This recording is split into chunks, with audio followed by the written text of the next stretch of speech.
gain an understanding of the representation? Oh, 100%. Okay. Trying to do this in a human brain is very hard. You could say it's a similar problem, which is there are these neurons, they're connected, the connections are like moving, and we're not going to like slice up your brain and watch how it's evolving. But this we can perfectly X-ray.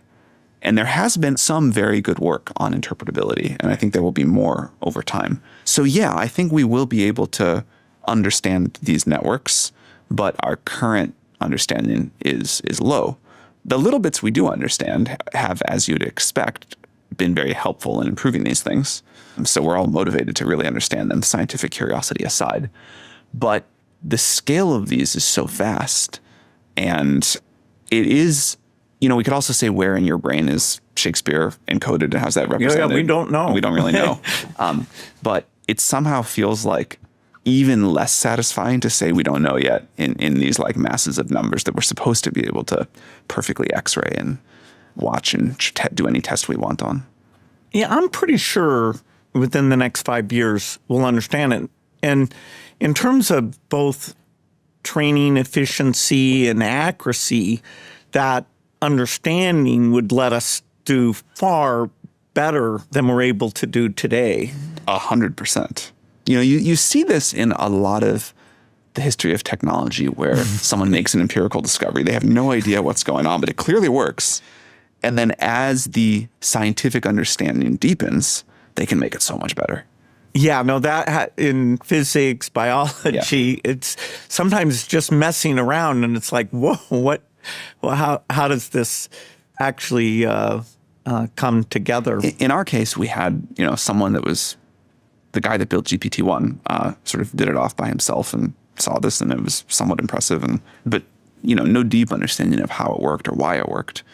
And then we got these scaling laws where we could predict how much better it was going to be. That was why when we told you we could do that demo, we were pretty confident it was going to work. We hadn't trained the model, but we were pretty confident. And that has led us to a bunch of attempts and better scientific understanding of what's going on. But it really came from a place of empirical result first. When you look at the next 2 years, what do you think some of the key milestones will be? Multimodality will definitely be important. Which means speech in, speech out? Speech in, speech out, images, eventually video. Clearly, people really want that. We launched images and audio, and it had a much stronger response than we expected. We'll be able to push that much further. But maybe the most important areas of progress will be around reasoning ability. Right now, GPT-4 can reason in only extremely limited ways, and also reliability. If you ask GPT-4 most questions 10,000 times, one of those 10,000 is probably pretty good, but it doesn't always know which one. And you'd like to get the best response of 10,000 each time. So that'll be that increase in reliability will be important. Customizability and personalization will also be very important. People want very different things out of GPT-4, different styles, different sets of assumptions. We'll make all that possible. And then also the ability to have it use your own data.